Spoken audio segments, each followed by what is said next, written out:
has been pitching much better as a starter with Cincinnati. Mark Grace gets baffled, but Grace had 4 hits in the day. Schurik had 10 strikeouts through 6. But another converted reliever, Jim Bullinger, get out of it, I got it. Mark Parent bursts out of the box and gets Tony Fernandez. Bullinger doing it all against the red-hot Jacob Brumfield. Bullinger, 4 strikeouts through 8. Ron Gant hoping he can get ready to help out Cincinnati and maybe play some left field. Thomas Howard could use the help. Drops the Zambrano pop-up. Sanchez gives the Cubs the 3-0 win. A packed house at Wrigley. In fact, the largest 3-day crowd in Wrigley Field history, as the Cubs shut them out between Bullinger and Myers' 20th save on a 5-hitter. At Mile High, the Rockies and Marlins last meeting of the year. Don Baylor looking to take 2 out of 3 from Florida. In the second, with 1 out, Chuck Carr makes the catch on the Eric Young fly. With 1 out, Chuck. That's only 2. Nelson Liriano scores from third. Jayhawk Owens goes ahead, moves up a base. They eventually take a 4-0 lead, but they couldn't stop the chef. Gary Sheffield with a single. Then he singles in the 4th and would score later. In the 6th, single and would score. In the 7th, base hit. It's 4 on the 9th and a 4-bagger off Willie Blair. His 22nd home run, a 2-run shot. Sheffield goes 5 for 5. Knocks in a couple, including the game-winning blow. Scored 3 times, and the Marlins win the season series 9-3 after the Rockies beat them in their inaugural campaign 7-5. At the vet, Danny Jackson chasing his 13th win against San Diego, and he wouldn't have to face Tony Gwynn, the National League batting leader, taking a rest. John Kruk aboard with his team already up 1-0. The chopper by Milt Thompson. Derek Bell is charging all in one motion, up and gunning.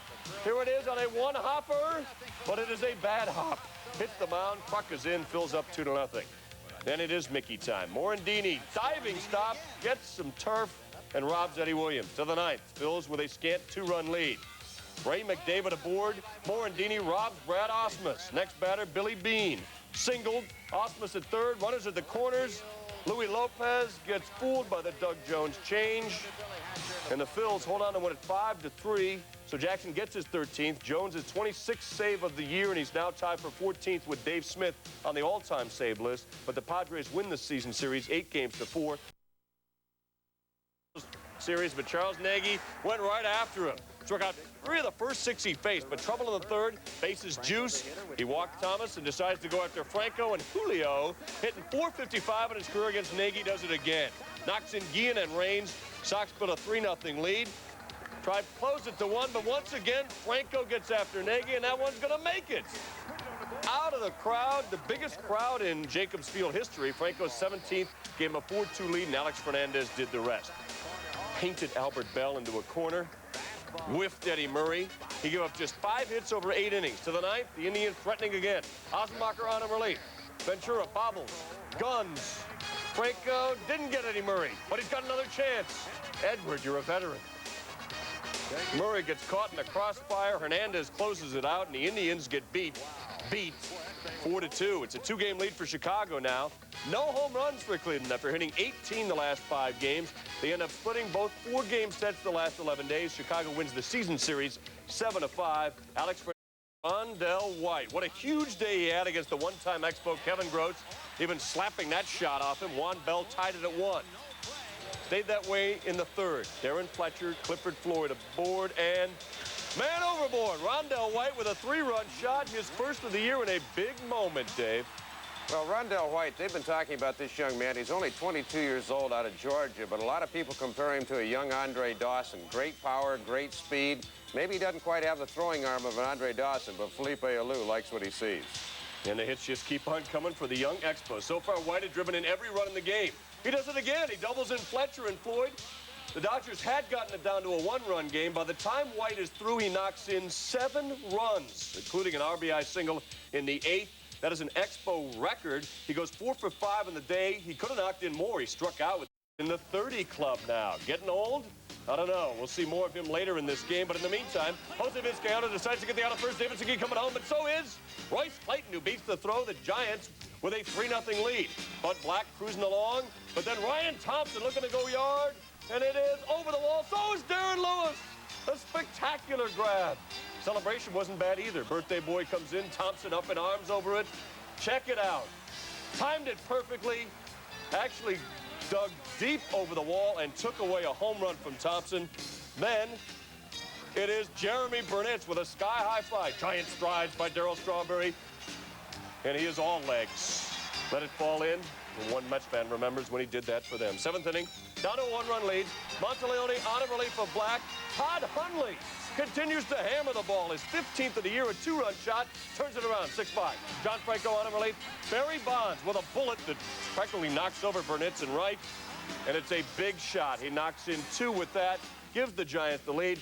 Beck comes on to close it for his 23rd save. Bonds knocks in 3 in the game. Williams didn't go yard, but he had 3 hits and a couple of RBIs. So the Giants are now 12-2 since Strawberry came along. Bonds 18 RBIs with his new right fielder. Black had another quality start without the decision. He remains unbeaten against the Mets. Season 6, Jimmy on the mound going against his old pal, Mark Langston. Langston gave up a leadoff single to Bernie Williams and then promptly picked him off. Langston, one of the best in the business at that. To the 4th, gave up another single, but Randy Velarde got in a pickle. 8 pickoffs on the year for Langston. Angels nursing a 1-0 lead in the 5th. Abbott on the mound to Mark D'Alessandro. Look out, it curls into the corner, a solo shot. The first Major League homer of his career. Hutler had earlier homered, 2-0 California. Then one of the guys that the Angels got for Abbott, JT Snow, going to the deepest part of the park. Bernie's back there. Oh, onto the landing. A solo shot. 3-0 Cal. To the 9th. Yanks down 4-2. Don Mattingly had his 2,000th hit last night. Then he got the rest. He's pinch hitting. Oh, my, what a moment for drama. Mattingly with a 3-run shot to give the Yanks the lead, and they go on to win it in 10, 6-4. Mattingly had not homered since June 7th, a span of 28 games. It is the first pinch hit homer of his career, and Abbott ends up hanging around long enough to get the win. The Yankees within striking distance, and there's Ripken with a hit off of Bobby Witt. That'll score Palmeiro, and the Orioles in business. 3-0 in the 3rd. Then Witt gets one up. Hoyles bangs it out, and in comes Ripken. They would eventually build a 6-0 lead, but patience pays off for Tony Lewis's club. They got back within 4, and then the check swing. John Hirschbeck throws out his 3rd player or manager of the week. This time, it is Terry Steinbach. Who's that behind him? Heeman will play. Scott Heeman, who is 0 for 22 on the season. 2 on by Alan Mills pitching, and Heeman. Oh! In a bird's-eye view, if Brady Anderson couldn't get there to tie it at 6. So the Orioles are now in a brand-new game. McLemore against Eckersley. Where's Ricky? Where's it going to be? The bases are juiced, and Ricky makes the stab. Eck says, "You the man." And in the 9th, it is still 6-all with the A's coming to the plate. Which only bad outing in his last 5 was against the Orioles July 8th when he strained his rib cage. He had pitched well today, but now it is a brand new game at 6. Strange couldn't handle that throw, and he couldn't handle this throw either. Throws it away. 2 errors in the game for Strange, and then Jays more damage. Pat Borders with a gapper. Coles and Sprague make it 3-0 Toronto. Sprague does a little house cleaning as well. Then in the 4th, Borders aboard for Devo. The shot, Owneby. The sprawling turf catch. But Molitor was hitting him out of reach off Pavlik. His 4th home run in the last 4 games. That came in the 8th. And the Jays have now won 8 in a row as they sweep Texas with a 4-2 win. Brad Cornett gets his first win. Jays go 6-0 at home against Texas and win the season. Getting used to things at the Fens. They've been playing there a lot lately with their stadium shut down. But George Glenatsis didn't get out of the 1st. John Valentin got out of the yard. Tim Davis on a relief of Glenatsis. And Mike Greenwell, his 11th home run of the year. He had 4 hits in the day. The Sox with a huge 5-1 advantage. Then, Dave, they turn it over to the Rocket. Now, Rocket knows how to pitch with a lead. He can spot the fastball with anybody on a given day. Twice inside, looking at Fermin, and Eric Anthony goes away on Alex Gonzalez. Then utilize the fastball to spot it where guys aren't going to get a good piece of it, tying up that hitter inside and then getting a fly ball. Good running catch by Bernansky in right center field.